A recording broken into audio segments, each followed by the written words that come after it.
Tout le monde n'est pas adapté à une vie de crime. Certains d'entre nous l'évitent parce que nous réalisons qu'il serait faux de se livrer à des activités illégales. D'autres préfèrent ne pas risquer les conséquences de se faire prendre. Et puis, il y a un autre groupe spécial, des personnes qui tentent une vie de crime mais ne devraient vraiment pas le faire parce qu'elles ont tout simplement perfectionné un autre art, la stupidité. Ce dernier groupe sont les personnes sur lesquelles va porter cette vidéo. Ces individus ont tenté une vie de crime, mais leurs tentatives infructueuses leur ont appris très rapidement que ce n'était pas leur vocation dans la vie. Rigolez et amusez-vous avec les histoires de 15 des criminels les plus stupides de tous les temps. Mais avant de commencer, n'oubliez pas de vous abonner et de nous laisser un petit pouce bleu, c'est gratuit et ça fait vraiment plaisir.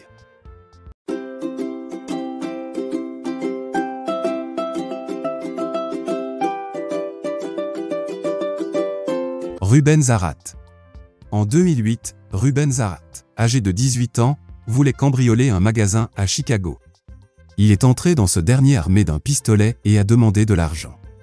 Mais il y avait un problème, la majeure partie de l'argent se trouvait dans le coffre-fort. Seul le responsable pouvait l'ouvrir mais il n'était pas à la place.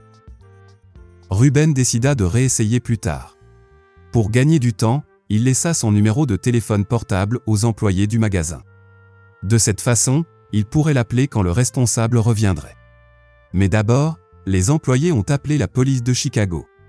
La police est arrivée et a demandé aux employés d'appeler le voleur. Zarat est retourné à la recherche d'officiers qui l'attendaient. Et ils se sont engagés dans une brève fusillade et à la fin, Zarat a été arrêté. Klaus Schmidt, le cambrioleur sourd. En août 1995 à Berlin, Klaus Schmidt a tenté de dévaliser une banque à Berlin en entrant avec un pistolet et en exigeant de l'argent. Jusqu'ici, c'est assez standard pour un braquage de banque. Cependant, au fur et à mesure du vol, les employés de la banque ont remarqué que le criminel agissait plutôt étrangement. À un moment donné, l'un d'entre eux a demandé au voleur s'il avait besoin d'un sac et il a répondu « Bien sûr que c'est un vrai pistolet ». Cela leur a permis de comprendre que Schmidt avait un handicap notable, il était sourd. Profitant de cela, un employé a déclenché l'alarme. Schmidt est resté inconscient. Alors que l'alarme retentissait et que la police s'approchait de la banque, le voleur restait calme et patient, lançant parfois des menaces. Lorsque les policiers sont arrivés, ils ont rapidement mis le criminel en garde à vue. Cependant, Schmidt a trouvé un moyen de transformer un négatif en positif, il a tenté de poursuivre la banque en justice pour avoir exploité son handicap. The Donkey Gang. L'un des aspects les plus importants dans la préparation d'un vol consiste à trouver le bon véhicule pour s'échapper. Une voiture rapide ou peut-être une moto ferait un bon choix. Vous savez ce qui ne l'est pas? Un âne. Cela n'a pas arrêté un gang de voleurs de Colombie. Leur aventure criminelle a commencé quand ils ont enlevé un âne de 10 ans de son propriétaire. Cela s'est passé 12 heures avant le vol principal. Ils ont donc eu tout le temps de chercher une voiture ou autre chose qu'un âne, mais ils ont décidé de s'en tenir au plan d'âne. Le cambriolage s'est plutôt bien passé. Les 3 criminels ont volé un dépanneur, volant de la nourriture et du rhum. Ensuite, ils ont chargé leurs marchandises sur l'âne et se sont préparés à s'échapper, mais l'âne en question a décidé de ne pas coopérer. Jusque-là, la police n'était même pas au courant qu'un vol avait eu lieu, mais l'âne a commencé à faire tellement de bruit qu'il a attiré l'attention de policiers à proximité. Les voleurs se sont enfuis à pied, laissant derrière eux le brave animal et bien entendu, tous les biens volés chargés sur lui. Albert Bellet, un coup de maître. En mars 2010, Albert Bellet et un complice mineur non identifié ont décidé de cambrioler une banque à Fairfield, dans le Connecticut. Pour rationaliser la procédure, Bellet a appelé la banque à l'avance pour leur faire savoir qu'ils allaient la cambrioler. L'intention ici était de donner à la banque suffisamment de temps pour préparer l'argent afin que les 2 cambrioleurs puissent entrer, prendre l'argent et partir. Quelques minutes après l'appel téléphonique, Bellet envoya un billet à son complice mineur, pour éliminer toute confusion, peut-être au cas où la banque attendrait également un autre cambrioleur. Pendant ce temps, un employé de la banque avait la police au téléphone et les informait de tout ce qui se passait. Les voleurs avaient demandé 100 000 $, mais ils se sont contentés de beaucoup moins, 99 100 $ de moins, pour être exact. Ils sont ensuite sortis dans les bras de la police, qui les a immédiatement arrêtés. Ils ont été accusés de vol au premier degré et de menaces au premier degré, et Bailey a été condamné à 9 ans de prison. Dennis Hawkins. Un bon déguisement doit évidemment cacher votre véritable identité. En outre, un bon déguisement doit être discret pour que vous puissiez vous fondre dans la foule. Le déguisement choisi par Dennis Hawkins, un homme de Pittsburgh, âgé de 48 ans qui a décidé de dévaliser une banque, a échoué sur ses 2 plans. Son déguisement consistait en une perruque blonde, une paire de faux seins et un pantalon de clown. Le premier problème était que la tenue révélait son visage, qui avait été capturé sous surveillance vidéo. Vous devinerez peut-être que M. Hawkins voulait tromper les gens en leur faisant croire qu'il était une femme. Dans ce cas, il aurait dû envisager de se débarrasser de sa moustache et de sa barbichette. Le deuxième problème était que son déguisement n'était pas tout à fait discret. Juste après que la police ait publié une description au public, un employé d'une station-service a appelé pour signaler une personne qui tentait de voler une voiture arborant ce regard si particulier. Et comme si l'homme n'était pas assez visible, quand la police est arrivée, ils ont trouvé Hawkins couvert de peinture rouge. Mgonga. Par une journée ensoleillée de mars, Mgonga, un garçon de 17 ans d'Omaha, dans le Nebraska, a décidé de braquer une arme sur le visage d'une femme qui emmenait son fils à l'école, exigeant qu'elle lui donne sa voiture.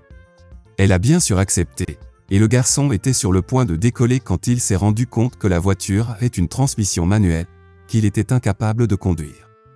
Il a essayé de tâtonner avec les commandes, mais après avoir déplacé la voiture de seulement quelques mètres en quelques minutes, il a décidé de s'enfuir à pied, mais a finalement été attrapé par les autorités.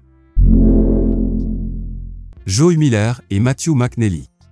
Ces hommes étaient probablement derrière les pires déguisements et les moins réfléchis de l'histoire du crime. Lorsqu'ils ont commis leurs méfaits, ils n'ont pas utilisé les masques ou cagoules typiques de la plupart des criminels, mais ont plutôt choisi de dessiner sur leur visage avec un marqueur permanent. Bien que cela ait pu les rendre difficiles à reconnaître pendant le crime, le marqueur permanent est, comme son nom l'indique, notoirement difficile à enlever, ce qui a rendu les hommes extrêmement faciles à identifier lorsque la police recherchait les coupables. La cascade stupide a valu au duo le surnom de « Dumb and Dumber » ou « Stupide et plus stupide » en français. Mark Smith. Entrer par effraction dans les maisons peut être un travail fatigant, mais la plupart des criminels sont assez intelligents pour attendre d'être rentrés chez eux avant de faire une sieste, pas Mark Smith. En 2007, Smith, qui était sous Valium et ivre de vodka, a décidé de s'introduire par effraction dans une maison, et comme il ressentait probablement les effets des drogues et de l'alcool qu'il avait consommés, s'est recroquevillé pour une sieste dans le lit du propriétaire. Il a été réveillé par la police locale et condamné à 18 mois de prison. James Blankenship. Alors qu'il tentait de s'introduire par effraction et de cambrioler la maison de sa propre mère en plein jour, James Blankenship a eu peur et est allé se cacher dans le vide sanitaire. Lorsqu'il a été appréhendé par la police, Blankenship a été extrêmement abasourdi car il ne pensait pas qu'il était possible d'être arrêté pour cambriolage pendant la journée. C'est exact, ce type pensait qu'il ne pouvait pas être arrêté pour cambriolage parce que ce n'était pas la nuit. Rien de mal à demander son chemin. 2 voleurs d'Edmonton, Canada, ont fait une descente dans une station-service à Vancouver en septembre 1980. Ils ont ligoté le préposé de la station-service et se sont enfuis avec le butin dans une charrette. En fuite, ils se sont perdus et ont décidé de demander leur chemin à une station-service. Ce qu'ils n'ont pas remarqué, c'est que c'était la même station-service qui venait d'être agressée par eux. Aaron Morrison. Le voleur écossais Aaron Morrison pourrait être l'un des voleurs les plus stupides de l'histoire. Après avoir volé une bouteille de vodka dans un magasin d'alcool, il y est resté afin de flirter avec la vendeuse. Il lui a même donné son nom et son numéro. Après cela, il n'a pas été difficile de retrouver sa trace. John Pierce. Il était trop tard pour John Pierce lorsqu'il s'est rendu compte qu'un cambriolage à la lumière du jour pouvait nécessiter un athlétisme naturel et plus particulièrement des compétences en escalade. Pierce l'a découvert à ses dépens lorsqu'il a tenté de s'introduire dans une maison en grimpant par la fenêtre. Son pied s'est pris, laissant son dos pendre à la vue des passants sur le trottoir très fréquenté. Finalement, la police est arrivée et il a été arrêté, mais pas avant d'avoir été impitoyablement humilié et moqué par des piétons qui n'ont pas pu s'empêcher de rire et de plaisanter sur sa situation. Albert Jackson Dowdy. Albert Jackson Dowdy aurait facilement pu être un personnage des films Home Alone, et ce n'est pas exagéré. Dowdy a tenté de s'introduire dans une maison en brisant une porte vitrée avec un pot de peinture.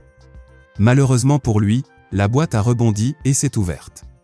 Dowdy est finalement entré à l'intérieur, mais tout ce qu'il a récupéré était une boîte de thon et une boîte de flocons d'avoine. En sortant, cependant, l'homme a marché dans la peinture renversée. Les agents ont suivi les empreintes de peinture jusqu'à un motel voisin et l'ont arrêté alors qu'il savourait son déjeuner, du thon aux flocons d'avoine. Daniel Glenn. Il est important d'être préparé, surtout si vous allez cambrioler un magasin. Il est possible d'être trop préparé, cependant, ce qui est exactement ce qui est arrivé à Daniel Glenn, qui a décidé inexplicablement d'appeler à l'avance pour demander au magasin combien d'argent il y avait dans la caisse. Imaginez comment cette conversation s'est déroulée. « Bonjour, j'aimerais passer une commande à emporter pour tout l'argent. Puis-je avoir des frites avec ça ?» Confus et légèrement alarmé, le propriétaire du magasin a immédiatement appelé la police, qui a arrêté Glenn alors qu'il se rendait au magasin. Le voleur volé. Un Brésilien a garé sa voiture devant une pharmacie et a laissé tourner le moteur de la voiture pour pouvoir s'enfuir rapidement. Et après avoir volé de l'argent à la pharmacie sous la menace d'une arme, un autre voleur avait volé sa voiture. Et quand il est sorti de la pharmacie, il a été surpris par sa voiture manquante, et alors qu'il était confus, un autre lui a arraché le sac d'argent des mains et s'est enfui. Tout ce qu'il trouvait à faire était de se rendre au poste de police et de signaler le crime dont il avait été victime, puis de signaler son crime sous enquête. Le plus drôle, c'est qu'au cours de l'enquête, il s'est avéré qu'un jour avant l'exécution de son crime, il avait volé la voiture qui lui avait été volée. Nous arrivons à la fin de cette vidéo. N'oubliez pas de nous laisser un petit pouce bleu si la vidéo vous a plu, de vous abonner et d'activer la cloche de notification. Et dites-nous en commentaire lequel de ces 15 génies vous a le plus surprise. Et enfin n'oubliez pas d'en bavarder sur votre oreiller ou en toilette, on ne juge pas.